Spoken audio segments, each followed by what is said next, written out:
Hello बच्चों, आइए प्रश्न को पढ़ते हैं। निम्नलिखित कथनों के प्रति धनात्मक और विलोम कथन लिखिए। यदि x एक अभाज्य संख्या है तो x विषम संख्या है। सबसे पहले हमें इस प्रश्न की मुख्य अवधारणा को समझना होगा। यदि हमें किसी कथन का प्रति धनात्मक कथन ज्ञात करना हो तो यह हम कैसे ज्ञात करते हैं। मान लेते हैं कि हमारा पहला घटक कथन है p व दूसरा घटक कथन है हमारा यहाँ पर q। तो प्रति धनात्मक कथन यह हमारा कुछ इस प्रकार होगा। हम इसे बोलेंगे निषेधन p तो निषेधन क्यों। हम इसे कैसे पढ़ेंगे? हम इसे पढ़ेंगे यदि p नहीं तो क्यों नहीं। और यदि हमें किसी कथन का विलोम कथन निकालना हो तो यह निकाला जाता है कुछ इस प्रकार से, क्यों और फिर यह चिन्ह और यहाँ पर आ जाएगा p।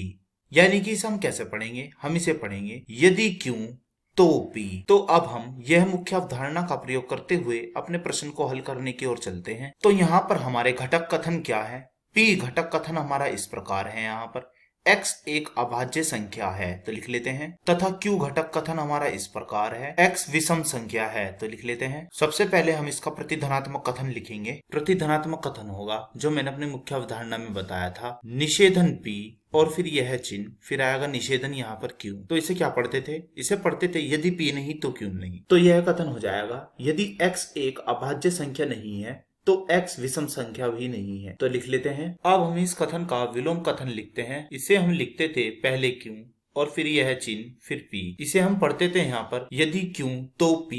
तो यह कथन होगा हमारा यदि x विषम संख्या है तो x एक अभाज्य संख्या है तो लिख लेते हैं इसे। तो हमने इस कथन का प्रति धनात्मक कथन व विलोम कथन ज्ञात कर लिया है। आशा करता हूँ यह प्रश्न आपको समझ में आया होगा। धन्यवाद।